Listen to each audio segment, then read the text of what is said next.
Bismillahirrahmanirrahim dan Assalamualaikum warahmatullahi wabarakatuh.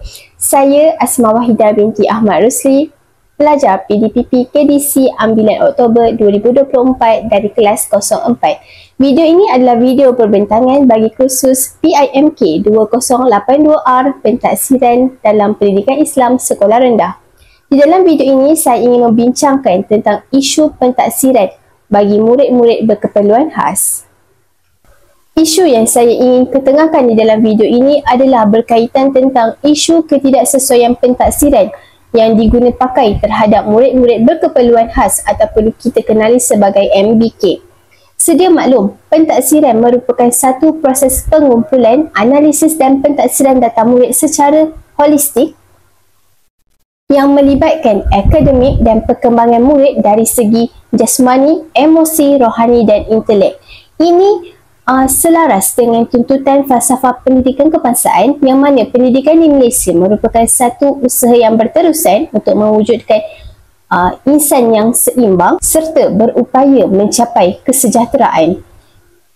Terdapat 3 kaedah pentaksiran yang utama digunakan pakai oleh guru. Yang pertamanya ialah secara pemerhatian, penulisan dan juga lisan. Selain itu, ia juga ada pentaksiran secara formatif dan sumatif, yang mana pentaksiran formatif adalah secara berterusan manakala pentaksiran sumatif adalah berkala. Jadi di dalam pendidikan Islam, guru seharusnya memainkan peranan yang penting untuk menentukan kaedah pentaksiran yang bersesuaian mengikut tahap keperluan dan juga kecenderungan murid, terutamanya bagi murid yang berkeperluan khas.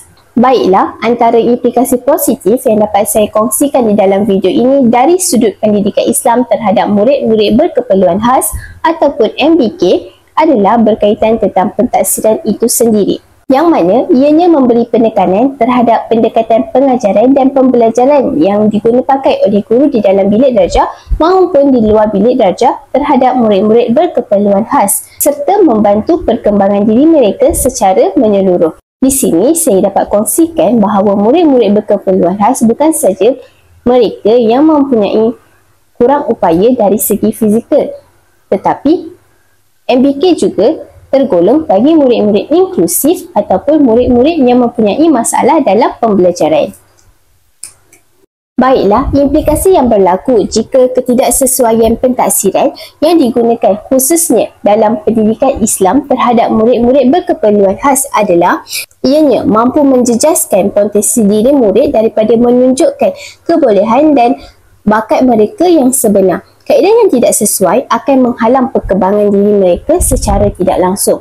Kedua, ia akan mewujudkan jurang dalam pendidikan yang mana setiap murid layak untuk mendapatkan pelajaran tanpa mengira usia, agama, bangsa maupun keupayaan.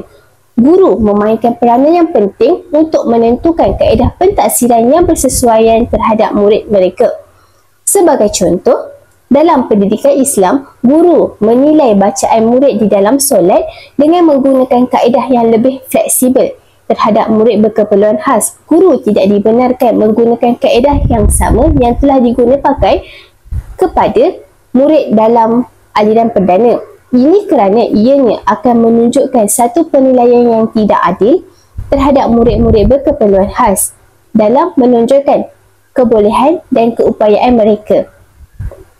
Seterusnya, dengan kaedah yang bersesuaian, murid-murid berkeperluan khas dapat meningkatkan keyakinan diri mereka dengan serta pentaksiran dapat dilaksanakan secara adil, sama ada di dalam bilik darjah maupun di luar bilik darjah.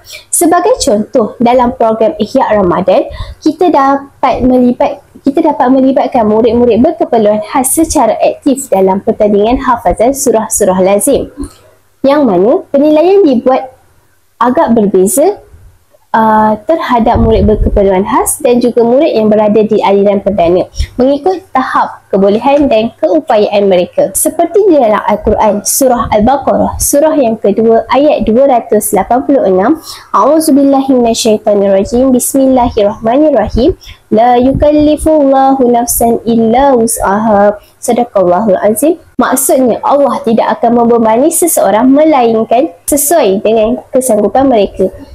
Di sini kita dapat fahami bahawa di dalam Islam kita perlu menyantuni murid-murid berkeperluan khas kerana ianya bukanlah bebanan kepada kita, malah murid-murid berkeperluan khas adalah lubuk kebaikan kepada kita semua.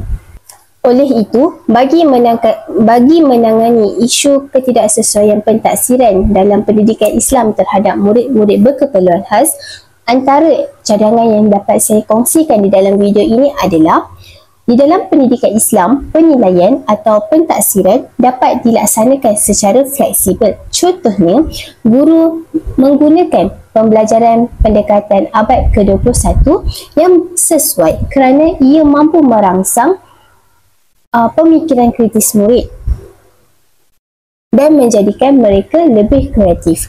Selain itu, penggunaan teknologi dalam pembelajaran iaitu TMK seperti video animasi ataupun aplikasi permainan interaktif juga mampu menjadikan pentaksiran itu lebih bermakna dan menarik untuk murid-murid berkeperluan khas. Selain itu, ianya mampu meningkatkan motivasi diri murid dengan penggunaan pentaksiran yang bersesuaian dengan keperluan diri mereka. Murid-murid berkeperluan khas ataupun murid-murid MBK berpeluang untuk menunjukkan kebolehan dan keupayaan diri mereka. Contohnya, di dalam pendidikan Islam, murid MBK dapat menguasai asas bersuci dan mengambil wuduk dengan sempurna. Bagi merealisasikan pentaksiran dalam pendidikan Islam yang lebih bermakna, guru harus diberi latihan untuk menjadi tenaga mahir dalam mengurus takbir murid-murid berkeperluan khas dan juga penggunaan peranti elektronik untuk menarik minat murid MBK untuk hadir ke sekolah dan minat untuk belajar. Dalam hadis Rasulullah SAW, Innallahu azza wa jal yuhibbu iza amila ahadukum amalan an yutqinahu. Riwayahul Baihaqi. Daripada Aisyah radhiyallahu anha bahawa Nabi Muhammad sallallahu alaihi wasallam bersabda, mafhumnya, sesungguhnya Allah azza wa jal kasih apabila seseorang daripada kamu melakukan amalan hendaklah secara tekun. Riwayat Baihaqi. Apa yang kita dapat simpulkan daripada hadis Nabi ini adalah pentaksiran dalam pendidikan Islam terhadap murid-murid berkeperluan khas adalah sangat mencabar. Namun, kita haruslah menyantuni mereka dan melaksanakan tugasan yang diberikan kepada kita dengan tekun dan amanah. Baiklah, itu sahaja daripada saya. Sekian, terima kasih. Assalamualaikum warahmatullahi wabarakatuh.